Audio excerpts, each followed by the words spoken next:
Hello and welcome to the official kickoff of the A Better Life Together Inc. Wednesday webinar series brought to you by the ABLT Inc. Disparity Project Team, the Bridge Project. My name is Melissa Ramsey and I'm the project coordinator and the media coordinator at ABLT Inc. And I'm joined today by my colleagues on the Disparity Project Team for the Bridge Project.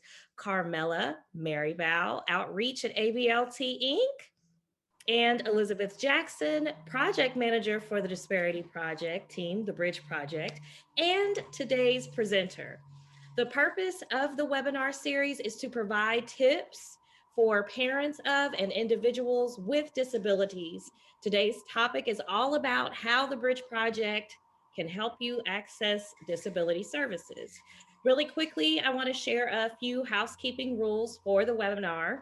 Please mute your microphone and hold all of your questions or comments for the Q&A section at the end.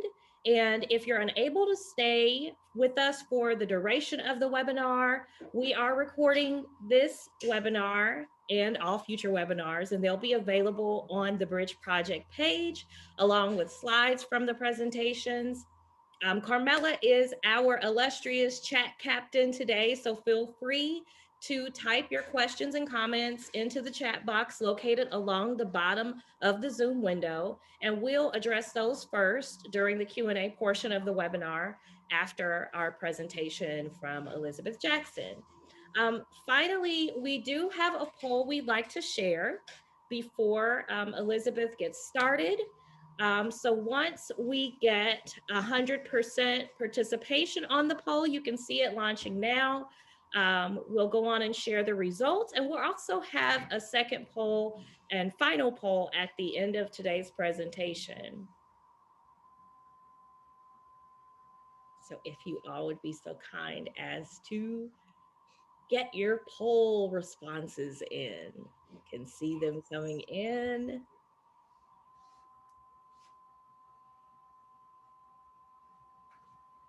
Looks like we're just waiting on one more.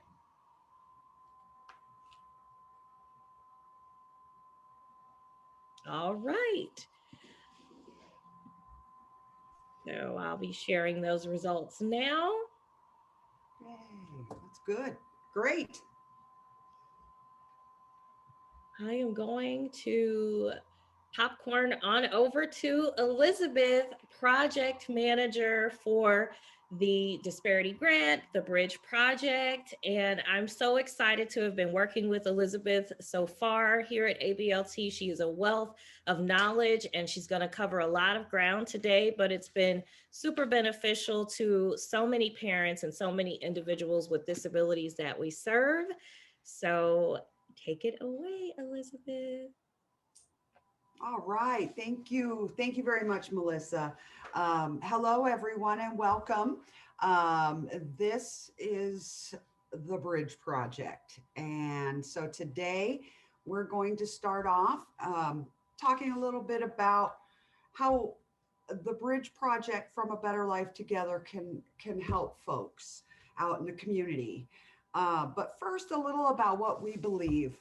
A Better Life Together believes that everyone deserves the right to live their most independent and productive lives possible, no matter who it is, whether it's the folks that we support, whether it's our staff, everybody. It's just a part of our culture. So that's always a great place to start. So getting down to the nitty gritty, the Bridge Project is actually a grant that was awarded to A Better Life Together from the Department of Developmental Services to educate the community about the regional center, the services available to those with intellectual and developmental disabilities, and also to reestablish connections for clients of the regional center back to their service coordinators, help them. And we'll go into more as we go along. Bridge is bridging resources into diverse groups everywhere. I wish I could take credit for that acronym, but there it is. And it sums up exactly what we're doing. We do have goals, and I touched on them a little bit. Um, Explaining the California Regional Center system uh, is one thing that I know when I started, I was not completely aware of how that all worked. So that seems to be helpful to folks to understand their place in the scheme of things, if you will, um, and helping them navigate those systems. So, and another goal we have is to reach out to uh, people that are new to the country, immigrants, refugees, asylees, what have you, uh, where English is not their first language.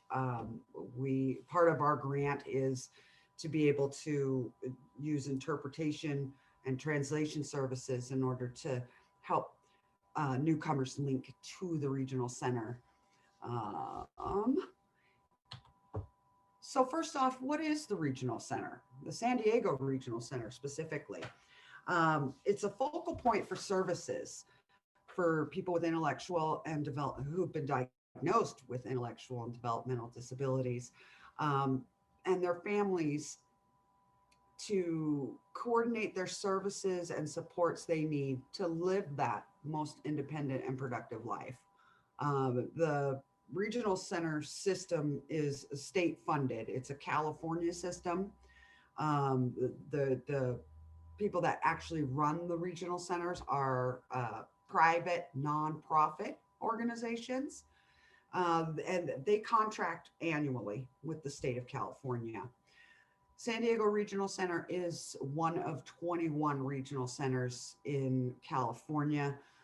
San Diego Regional Center does all of San Diego County, which is a large area, as well as Imperial County. So out east, those folks are serviced by this San Diego Regional Center. Who is eligible? I don't know how many times we hear that question. Uh, so it's a big point that anyone that has an intellectual or developmental disability has the rights to services and supports through the regional center system. Intellectual or developmental disability is something that has been diagnosed before adulthood, and that's before age 18, and it's likely going to be an indefinite, lifelong issue for that person. And continuing on, these are just some of the types of disabilities we're talking about: the intellectual disability, cerebral palsy, epilepsy, autism spectrum. Now, when I started, I wasn't sure. It just said other conditions similar to intellectual disability. I am not an expert, and so I didn't know what that actually meant. And so I dug a little deeper and found that conditions similar, meaning they constitute a substantial disability in three or more of the following areas: communication, learning, self-direction, capacity for independent living, economic self-sufficiency, self-care, and mobility. It's a mouthful, but it helps us understand more fully who could take advantage of regional center services.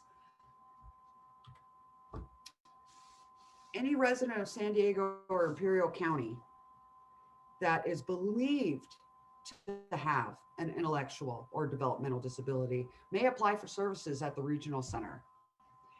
Now, other folks in the other parts of the state of California, it's the same for them. They would just apply for services at their regional center that's closest to them. Eligibility is determined by what the regional center in San Diego calls the intake process.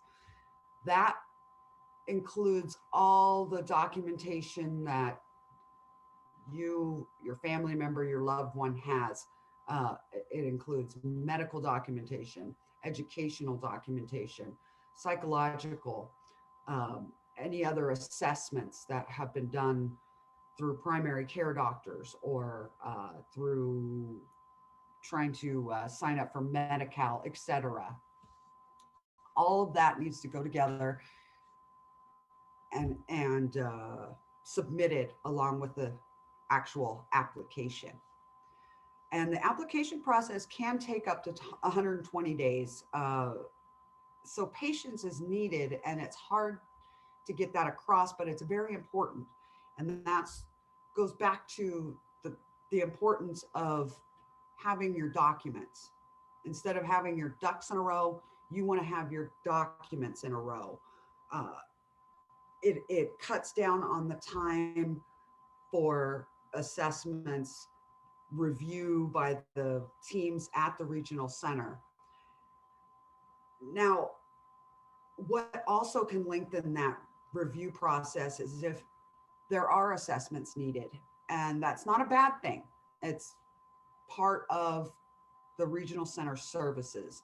If you, a loved one, someone you know, is they're looking for support and you believe that they have an intellectual or developmental disability, whether or not you know they're diagnosed or not, they can apply for services at the regional center. And if there are no documents, like I said, like the medical, psychological, educational, the regional center would then assess that person to find out if they are indeed eligible for services through the regional center. um, like I said, the intake services is actually the application process. There's a lot of different terminology, and so it's nice to know that up front that intake means application.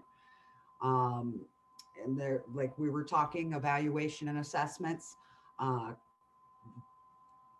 there's the beginnings of a development of the individual program plan, case management, service coordination, services we'll go into a little more as we move forward.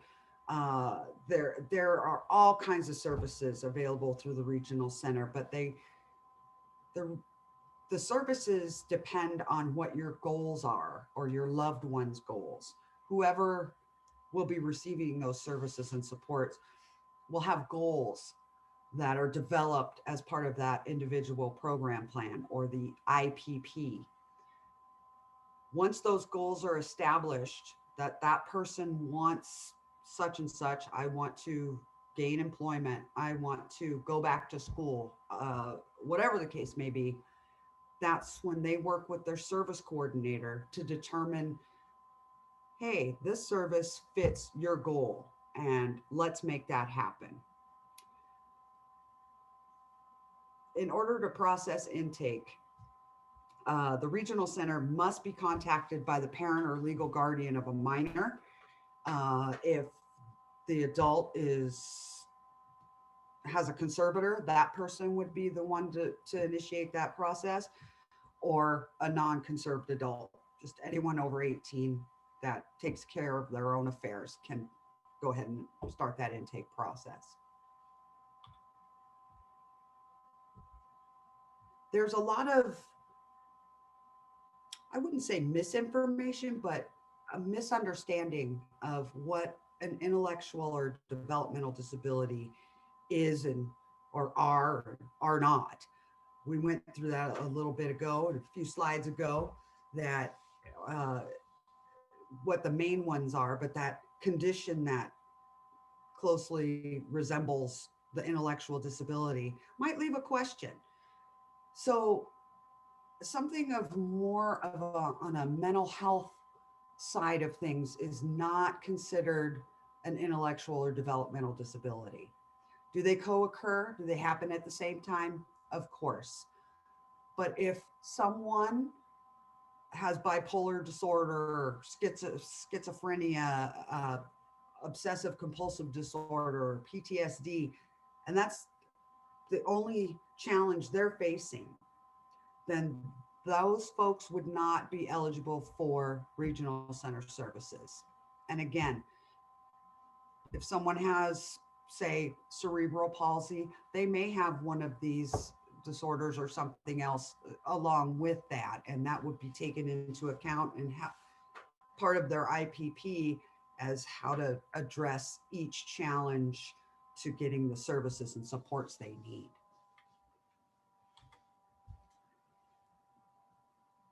Now, SDRC, San Diego Regional Center, can provide many different services. And like I said earlier, it really comes down to what you,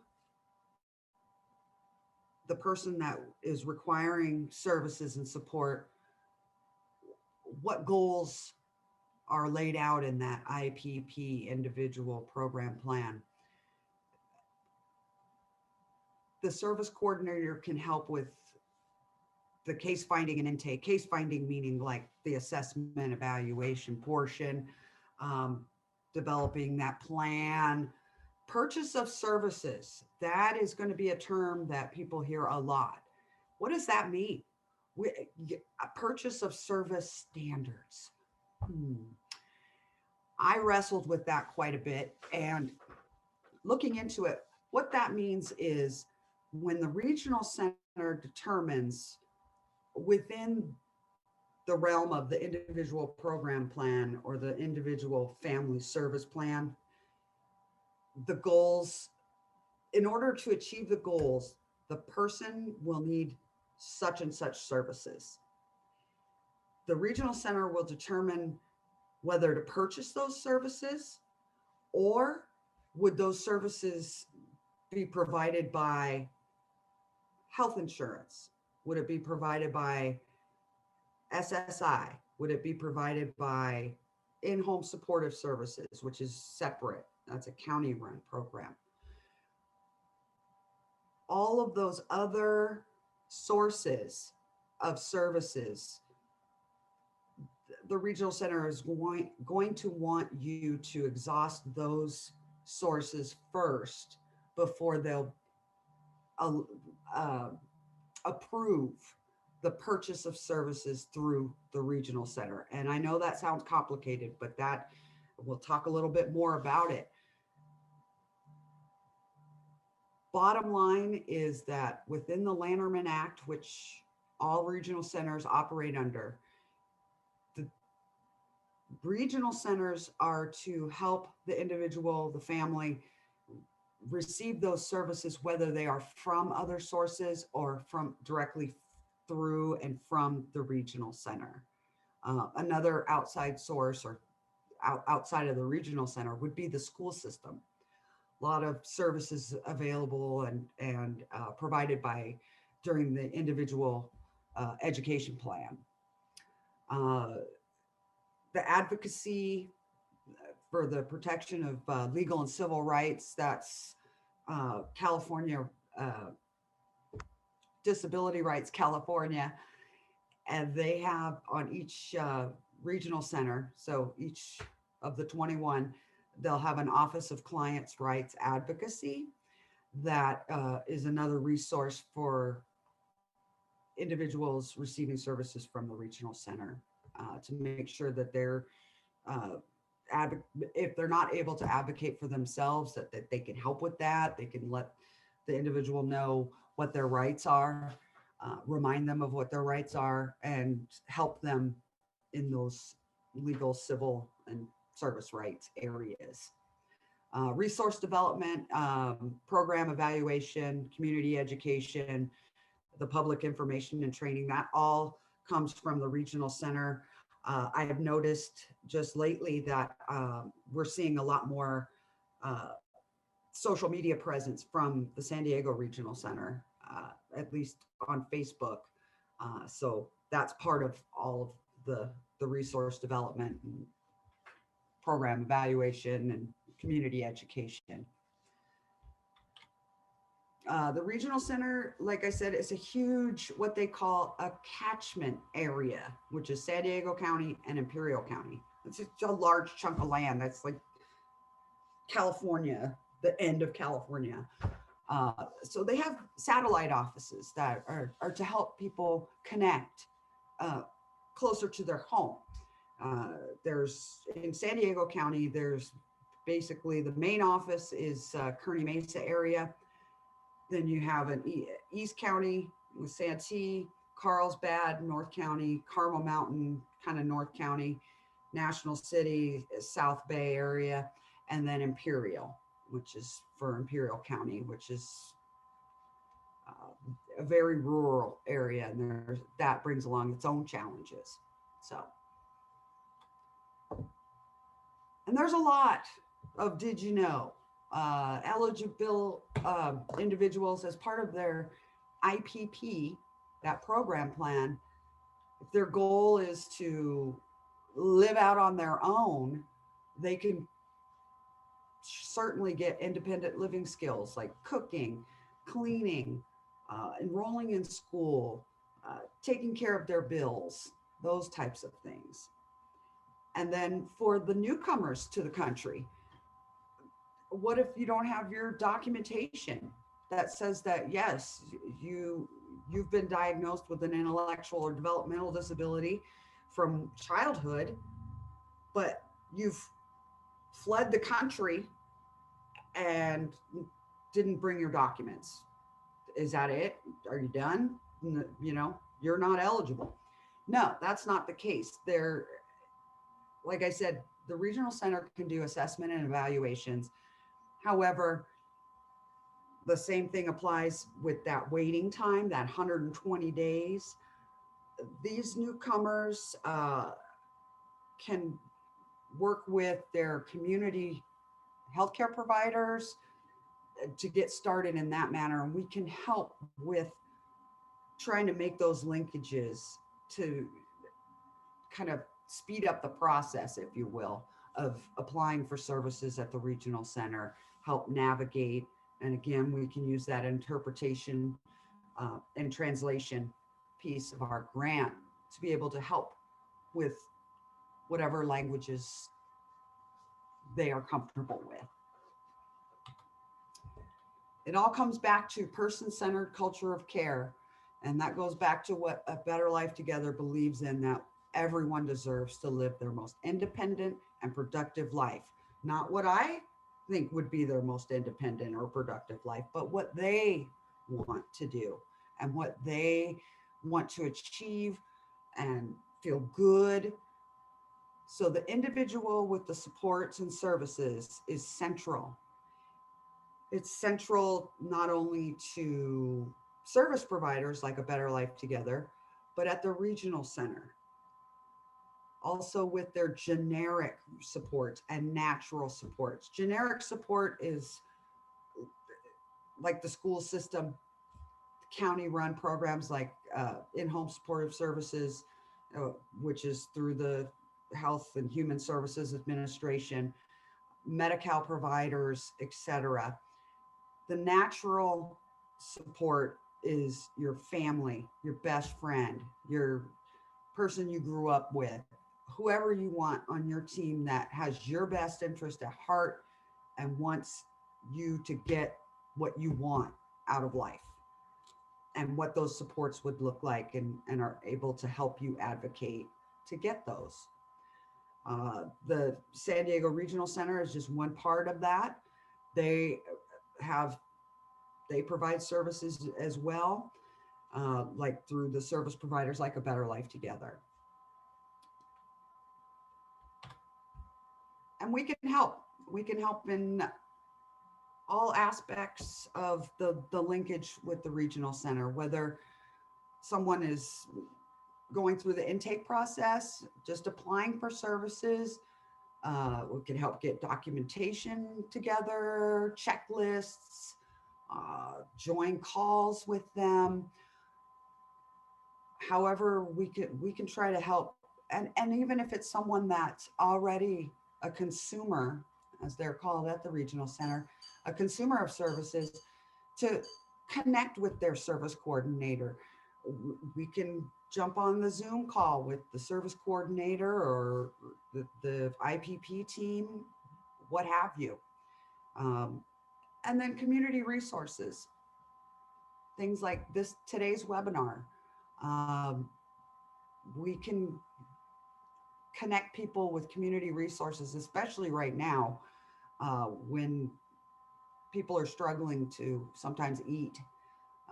I know that our team members, Melissa and Carmela, have really gone above and beyond finding local resources, not just with food assistance, but with housing information, uh, where to get masks and gloves, all sorts of things. So we've really tried to bridge the gap, if you will. So far, our project, like I said, our team members have been just hitting the ground running. They've made almost 5,000 calls.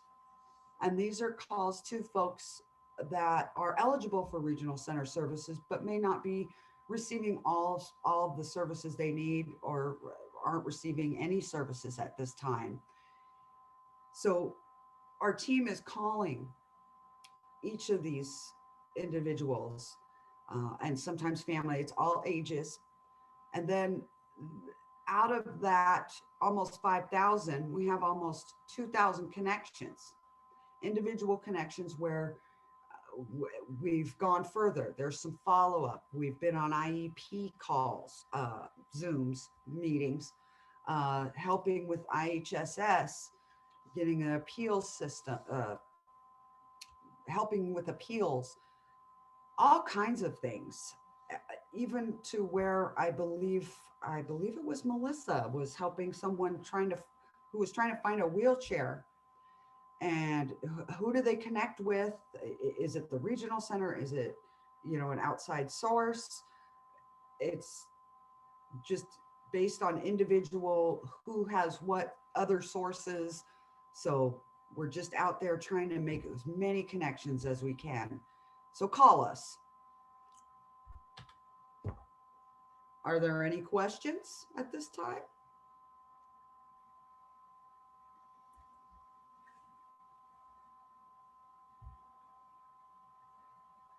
Any questions in the chat captain?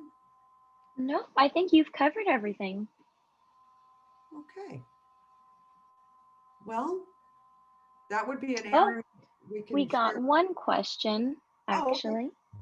Yes. So the question is, what are your immediate goals this quarter? Immediate goals this quarter. Yes. Our immediate goal is to contact as many people possible and get them the supports and services that they need and deserve. And on that note, we're doing that virtually at this point for now. So we're increasing at talking about this quarter, we are increasing our virtual presence through webinar Wednesdays and also on the social medias with Melissa's help. Thank you.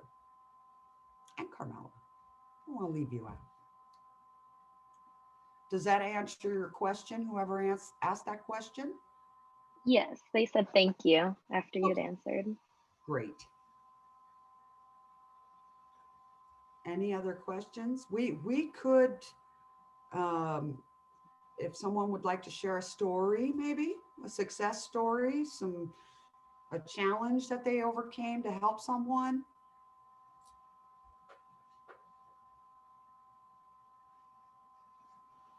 Specifically, Melissa or Carmela. I guess I will share a little bit about the individual that you mentioned.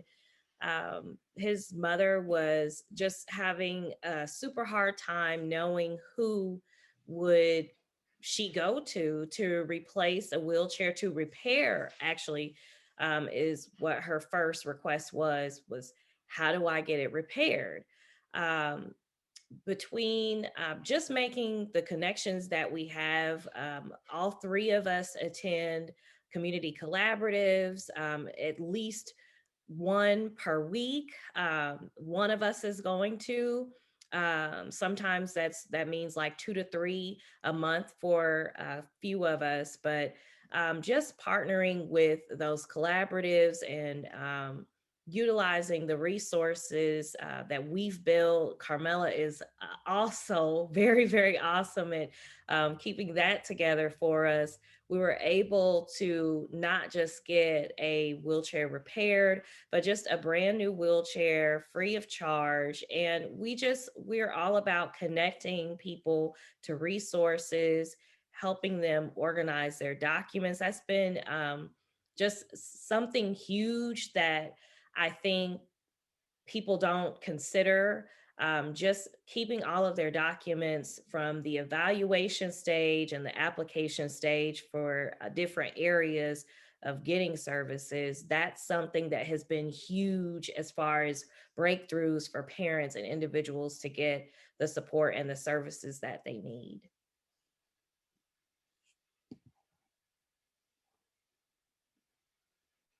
All right, in the chat, we have a very kind comment. They say, "This is amazing. It must be fulfilling if you help even one person have a better life. Great job."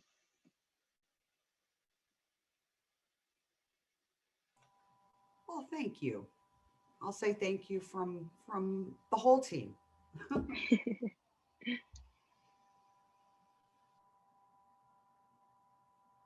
Well, if there are no further questions, I'm trying to advance. There is the contact information. So if someone has a question or a suggestion or what have you, please feel free to reach out. My email address is ejackson@abetterlifetogether.org, or I'm my cell phone, since, you know, work from home, in and out of the office.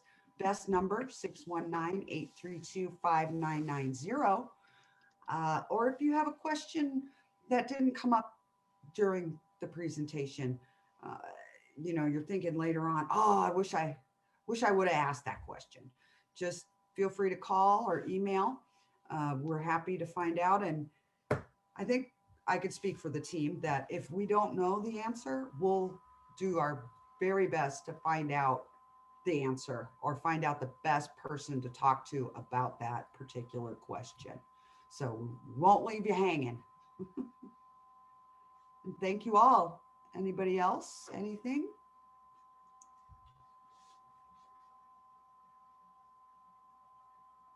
I think we're good for the chat. Okay.